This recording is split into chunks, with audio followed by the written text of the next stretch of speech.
A Good Friday Story. A man who was living in a foreign land ran into trouble with the law. The laws seemed unfair, confusing, and harsh.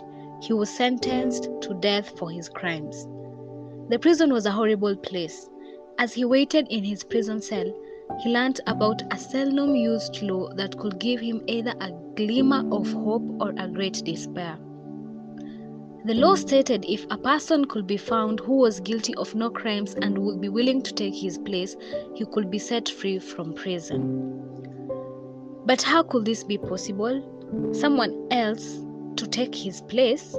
After all, he was guilty and deserved to die according to the laws of the land. Then one day, the prison guards came to him with amazing news. A man visiting from another country had offered to take his place. His first response was disbelief. Was this a joke?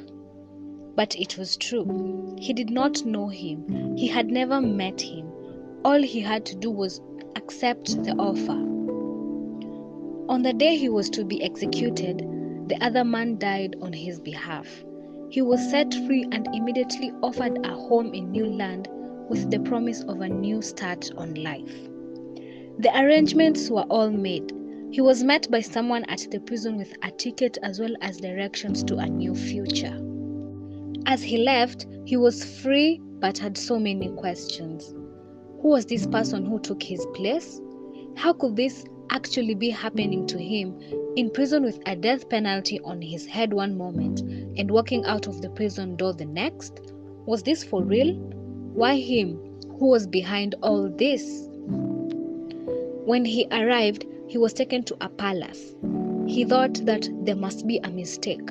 He was a convicted criminal and was being treated as if he was an important person. How could this be? Somehow, he thought that this must not be good. Maybe he would again be put in jail. Once his wretched past was revealed, he was led into a beautiful and grand room. A distinguished man dressed in fine clothes smiled and called him by name. He came to him and embraced him. All he could say was, "Sir, I am so confused. How do you know me and why am I here?" He offered him a chair and began to explain. "I have followed your story for a long time.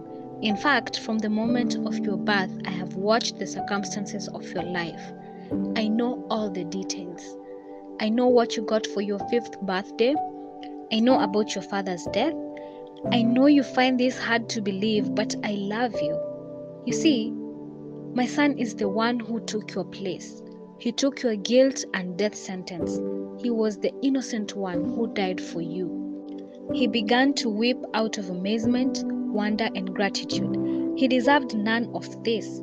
As if he read his thoughts, he said, "I knew you had no hope. I had to do something. It was the only way. The law was clear that without the death of an innocent person, there could be no freedom, and my son was willing to take your place." The man turned and called for an aide. "Please show my son to his room." "Sir?" I asked in amazement. "You called me son?" "Yes," he replied with a look in his eyes I will never forget. "You are now my son. This is your new life. I have adopted you. You are now in my family, my son and heir. We will live together from now on." Every year this man celebrates the day an innocent man died for him to give him freedom. It's called Good Friday. Question. Today is Good Friday.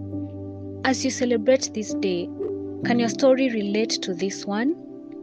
Remember, as this man, we are all guilty and our sentence was death. Romans chapter 3 verse 23. For all have sinned and fall short of the glory of God. The good news is that the innocent man Jesus came and poured out his dear life for you and me so that we can get forgiveness and be set free. Colossians chapter 1 verse 13 to 14. For he has rescued us from the dominion of darkness and brought us into the kingdom of the Son he loves, in whom we have redemption, the forgiveness of sins.